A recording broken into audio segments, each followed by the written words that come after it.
आज लक्ष्मीपूजनाचा दिवस आणि भगवान श्रीरामानं 14 वर्षांच्या वनवासाच्या नंतर रावणाचा वध करून ते अयोध्येला परतले आणि याच घटनेच्या स्मरणार्थ दिवाळी आपण साजरी करतो। याच अनुषंगाने नाशिककर देखील आजच्या दिवशी प्रभू श्री काळारामाच्या दर्शनासाठी गर्दी करतात। भाविकांची मंदिराच्या बाहेर मोठी संख्या दिसून येते। श्री काळाराम मंदिरामधून आढावा घेतलाय आमचे प्रतिनिधी शुभम बोडके यांनी।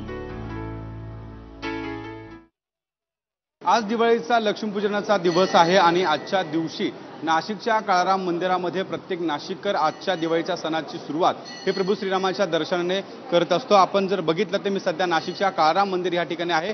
मोठ्या संख्येने या ठिकाणी भाविक या ठिकाणी आपल्याला पाहायला मिळत आहे आणि सकाळपासून ही जी गर्दी आहे ती आपल्याला या ठिकाणी प्रभू श्रीरामांच्या मंदिरामध्ये पाहायला मिळते।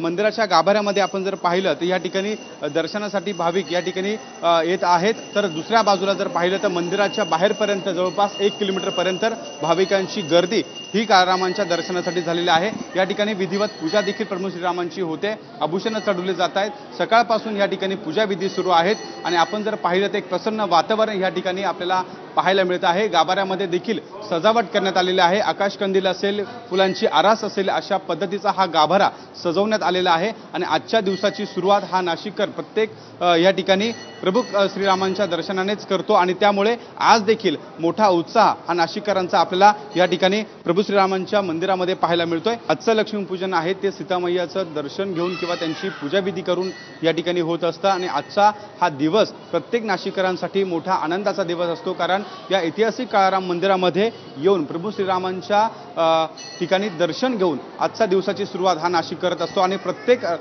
ठिकाणाहून जसं राज्यासह राज्याबाहेरून देखील हे भाविक या ठिकाणी प्रभू श्रीरामांच्या दर्शनासाठी आज काळाराम मंदिरामध्ये दाखल झाल्याचं आपल्याला पाहायला मिळत आहे। कॅमेरामन मयूर बारगजेसह शुभम बोडके, एबीपी माझा, नाशिक।